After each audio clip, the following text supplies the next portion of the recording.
Without desire, there is no objectification. If you watched my last video, you may recognize this sentence, and a friend pointed out that while in the context of the article the idea was misrepresented, it has a possibly profound and intricate meaning, specifically in regards to Buddhism. Basically, he pointed out to me that this specific sentence is Buddhist, and I thought it would be interesting to take a quick look at Buddhism in general and how it relates to this. Fair warning, this video won't make you an expert on Buddhism in any sense of the fashion. So what is Buddhism? Well, the simple definition tells us it's a religion or dharma that encompasses a variety of traditions, beliefs, and spiritual practices largely based on teachings attributed to the Buddha. So what are these teachings then? Boiled down well past nuance, just to give us a bit of an understanding, Buddha taught what is called a middle way between sensual indulgence and abstaining from worldly pleasures. And one thing I'm going to get into, as far as Buddhism, is the precepts, just because these really, out of respect, these are pretty cool.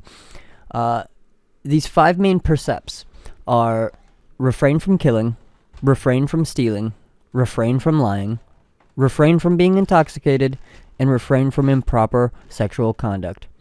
I like that it says refrain. That speaks of an understanding that you can't understand every situation and apply an unbreakable rule. I also personally agree that these aren't things a person should indulge in. Not that I would be excited to defend an accusation as to when most of these things would be appropriate, but it's still admirably aware as far as I can tell. And finally, to the point. Without desire, there is no objectification.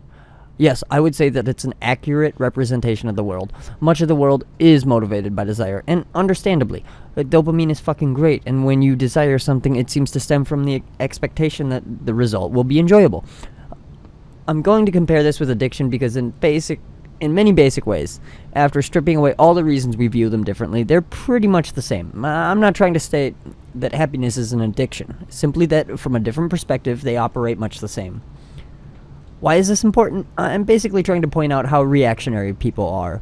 Decisions made from desire are inherently selfish, and that isn't necessarily a bad thing. If you never made a selfish decision, you wouldn't survive. Reflecting on oneself and understanding the world around you and how you can and can't play a part in it seems like a really Buddhist belief to me. And this brings back this concept of middle way. There is a balance to things. Almost any example of excess shows negative consequences. I don't care if you're eating nothing but fast food, chain smoking, or something on the opposite side, like hitting the gym every day so you can haul around an impressive amount of muscle and then do nothing useful with that because you're basically at the gym all the fucking time. And doing anything, you can have a point of too much. Without objectification, there's no desire. It seems to be an incomplete side. Half of the picture, if you will, a flip of a coin. While I would say that it's true and there are important lessons to be learned, it's just not how I've seen it interpreted. Desire is definitely something to refrain and keep in check. But a world without desire? Would you really want that?